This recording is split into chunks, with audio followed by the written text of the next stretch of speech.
The Norman invasion, a seismic event in English history, unfolded in the tumultuous period of the 11th century. Picture this. England, a land of rolling hills and thatched cottages, found itself in the throes of chaos and upheaval during the Norman invasion. This historical rollercoaster, led by the indomitable William the Conqueror, reshaped the very fabric of English society. In the aftermath of the Battle of Hastings in 1066, England became a stage for a grand transformation. The Norman invasion marked a point where the old guard of Anglo-Saxon rule collided headfirst with the forces of change. Everything was a bit topsy-turvy.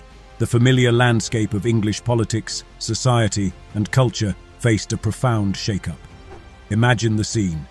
William, with his eyes set on the English crown, marshalled his forces and crossed the Channel. The English Channel, once a natural barrier, now served as a gateway for a new era. The Normans brought with them a different language, a different style of governance, and an insatiable appetite for land. The invasion was not merely a military conquest, it was a cultural clash of epic proportions. The English and Norman cultures collided, creating a melting pot of traditions, languages, and social norms. The quaint villages and sprawling farmlands witnessed a shift in power dynamics as the Normans established their feudal hierarchy.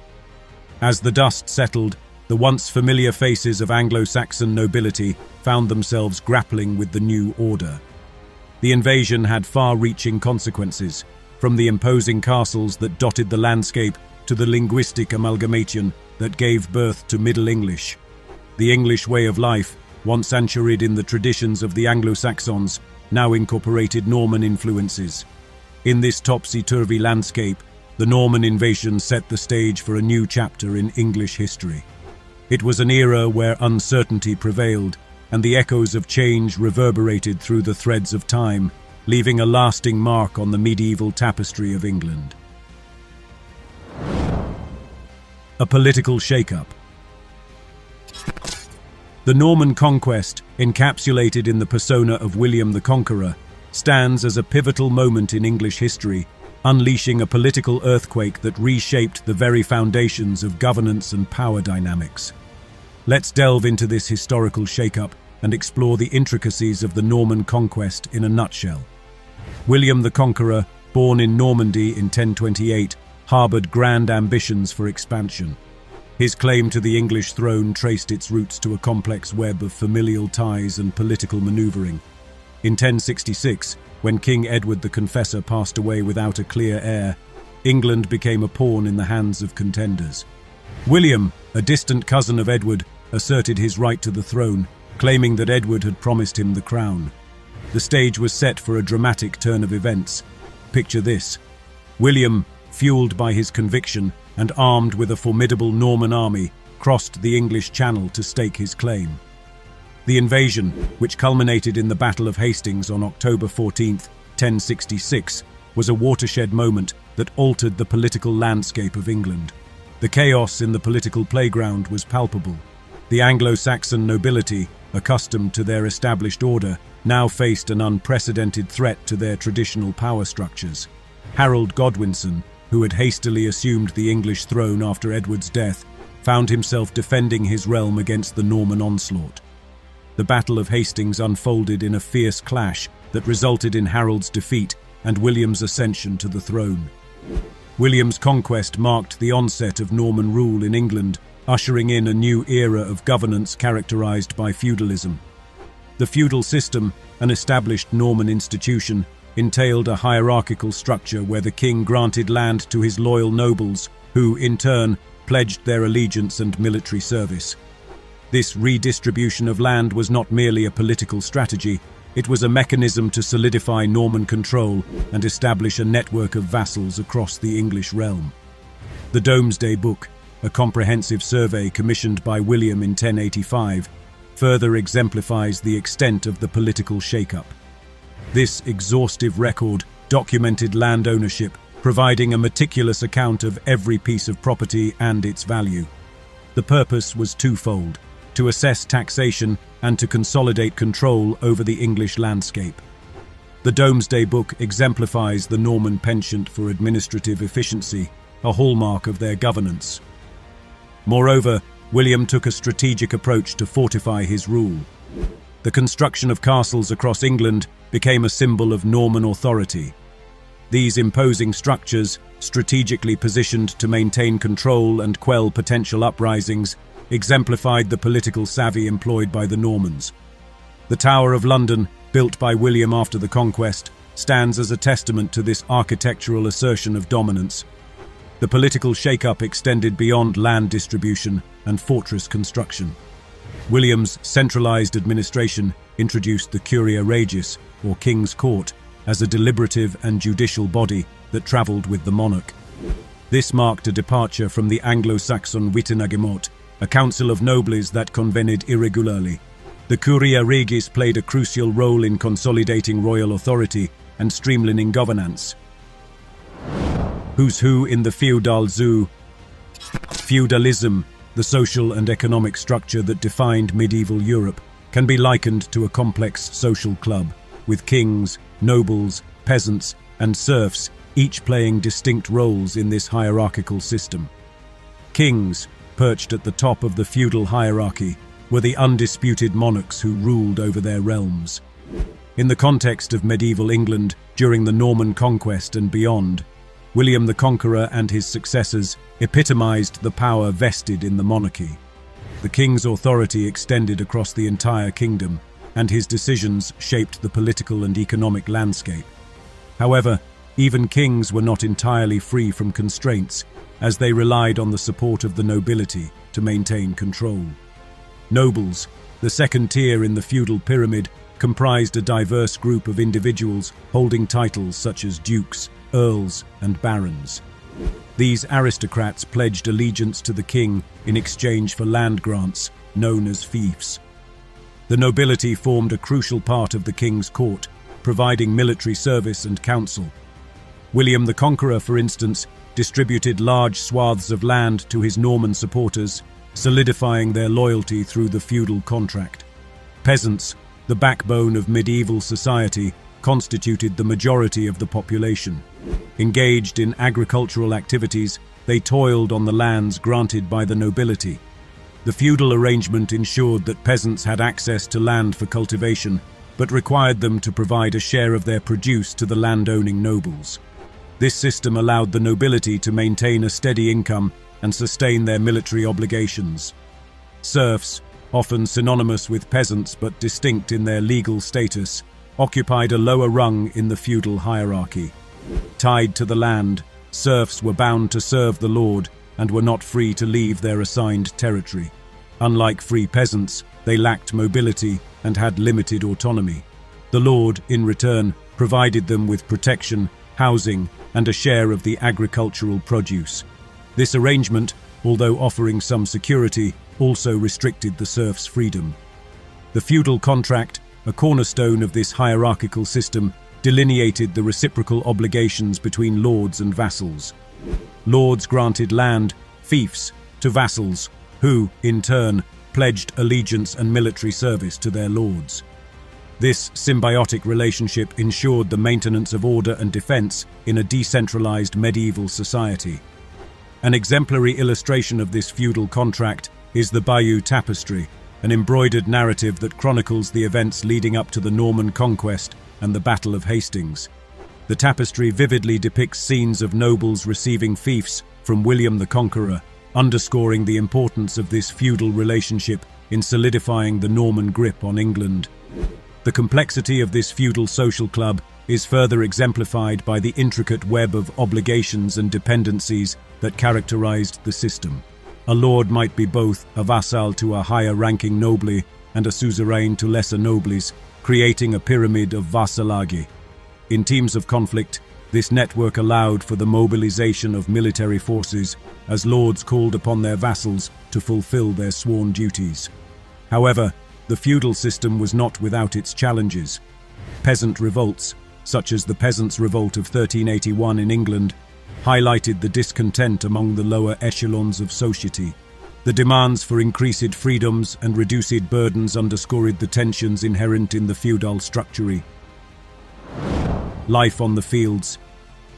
Life on the fields during the medieval period was defined by the toil of farmers, whose livelihoods were intricately tied to the land they cultivated. With their proverbial green thumbs, these peasants engaged in the arduous tasks of tilling the soil, planting crops, and fervently hoping for a bountiful harvest. However, the Norman conquest introduced a transformative chapter, akin to playing a game of Monopoly with land as the coveted property. Before the Norman invasion, the Anglo-Saxon farmers were accustomed to a more localized and decentralized system of land ownership. Villages and communities collectively managed their agricultural plots, ensuring a sense of communal responsibility. The farming calendar revolved around the seasons, with ploughing, planting, and harvesting following a natural rhythm.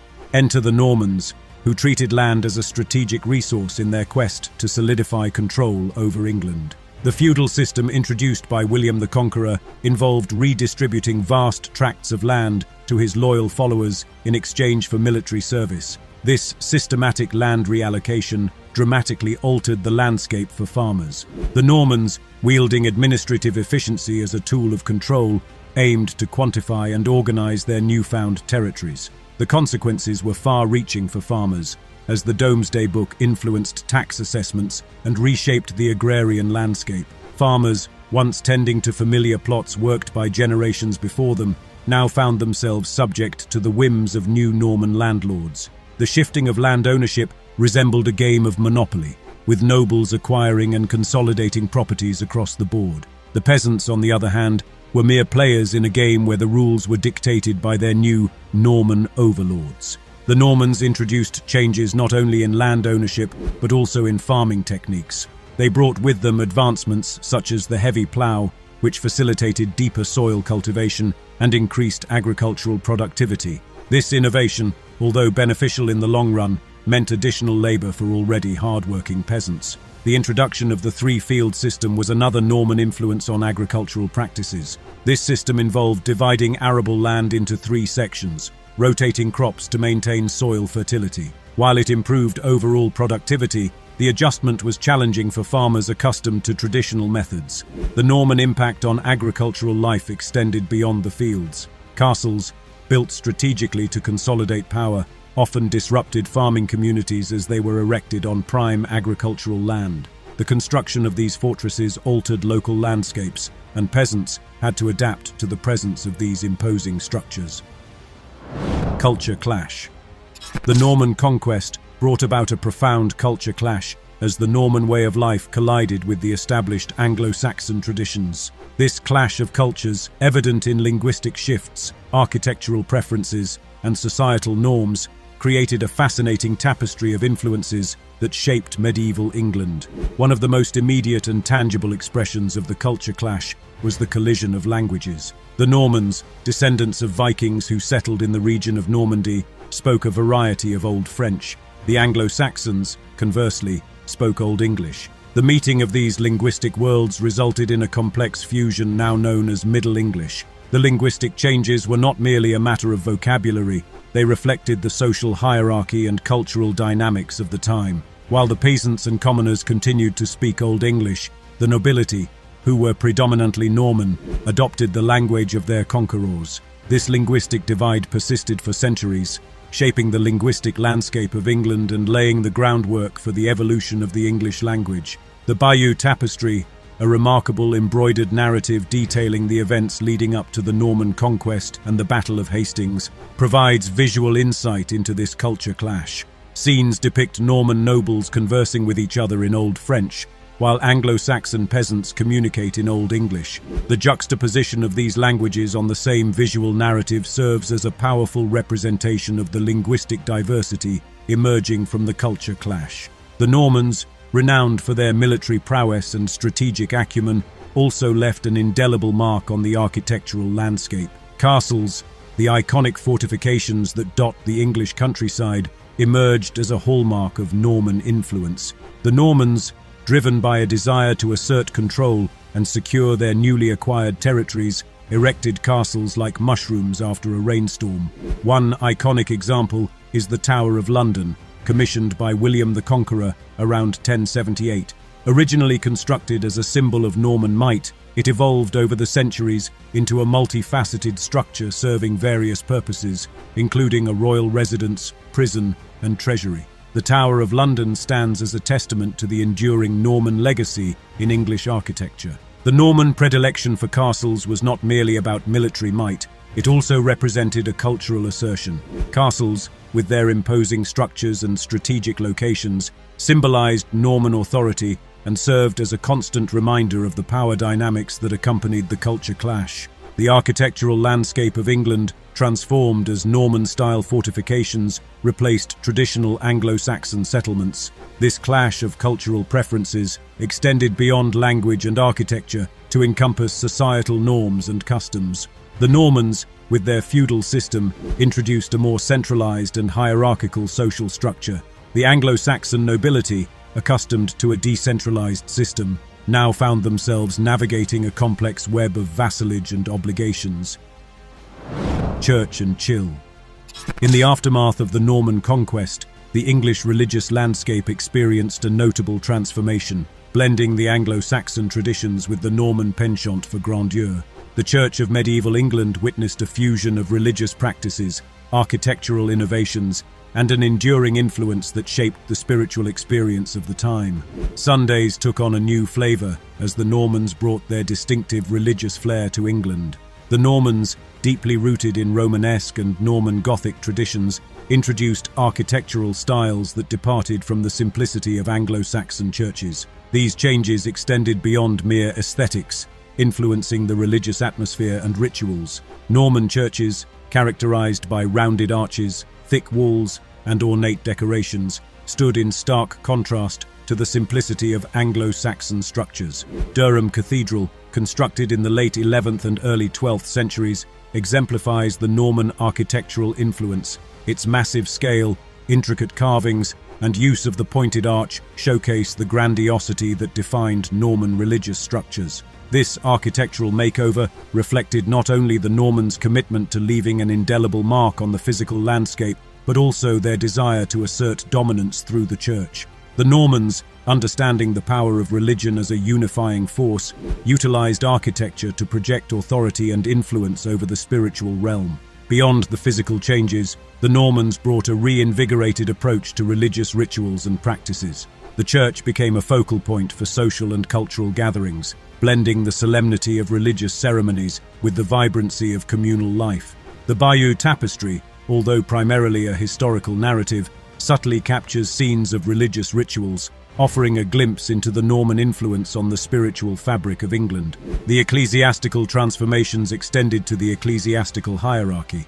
Norman bishops and abbots, appointed by the monarchy, played a pivotal role in administering the church. Lanfranc, a Norman Benedictine monk and the first Archbishop of Canterbury under William the Conqueror, exemplifies this shift. His tenure witnessed a consolidation of ecclesiastical authority under Norman rule. In essence, the church and chill of medieval England underwent a metamorphosis, with the Normans leaving an enduring mark on religious practices and architectural aesthetics. Sundays became more than a day of worship. They evolved into a cultural and communal experience shaped by the interplay of Norman and Anglo-Saxon traditions. The architectural legacy of Norman churches and the influence wielded by Norman ecclesiastical figures demonstrate the profound impact of the Norman conquest on the spiritual and cultural fabric of medieval England.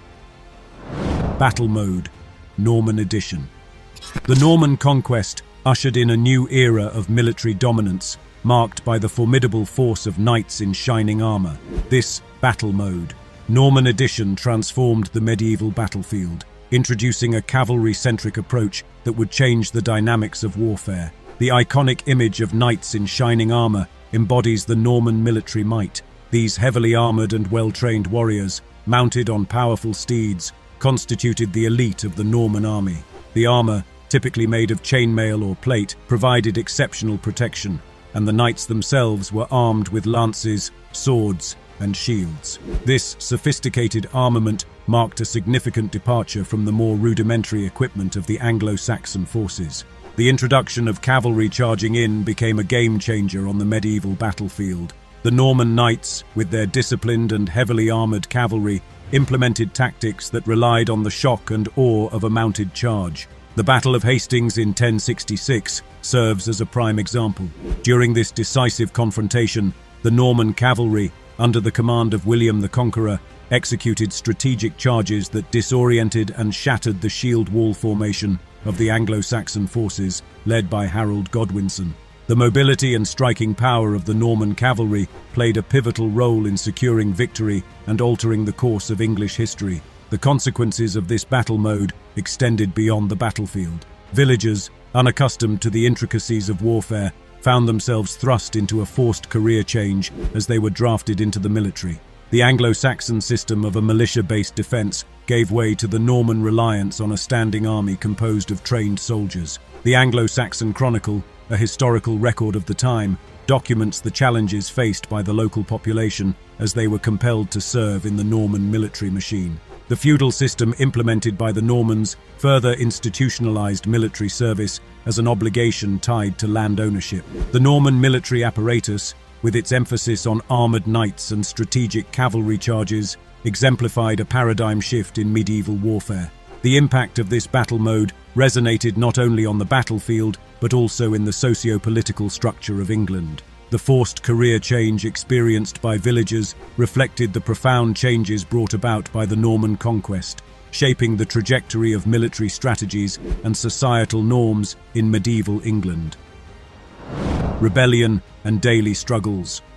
The Norman conquest of England ignited a fiery response from the locals, as peasants and nobles alike resisted the Norman yoke. The clash of cultures and the imposition of feudal structures triggered a rebellion rumble that echoed through the annals of medieval history. Peasant uprisings, fueled by a fervent desire to resist Norman oppression, emerged as a significant challenge to the new order. One notable example is the Revolt of the Earls in 1075, led by powerful Anglo-Saxon nobles who opposed the tightening grip of William the Conqueror's regime.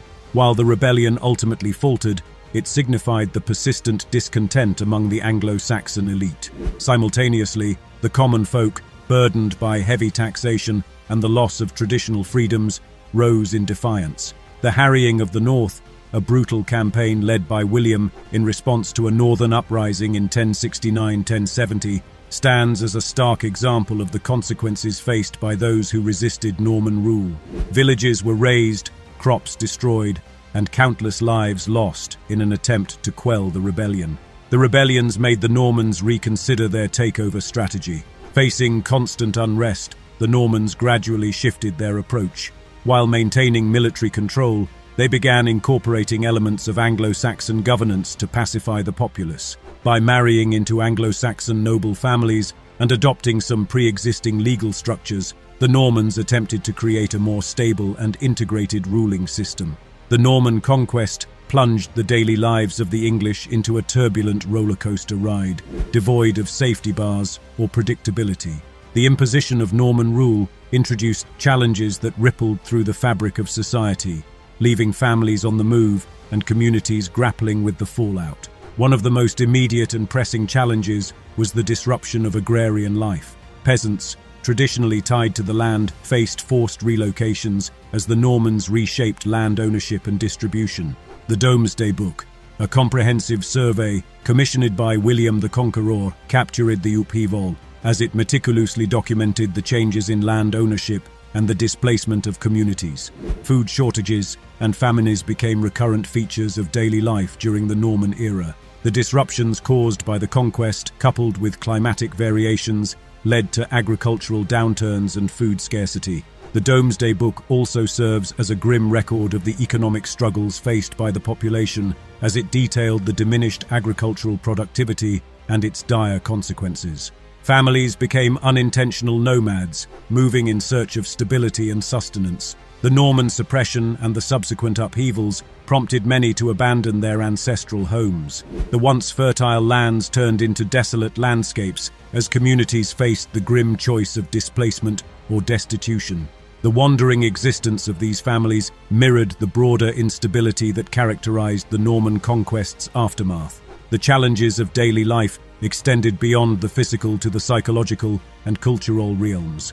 The clash of Norman and Anglo-Saxon traditions created a sense of cultural dislocation as communities grappled with the imposition of foreign norms and customs. The struggle to preserve linguistic and cultural identities amidst the sweeping changes added another layer of complexity to the daily lives of the English populace. This ends today's video. If you learned something new, don't forget to like and subscribe for more discoveries in time.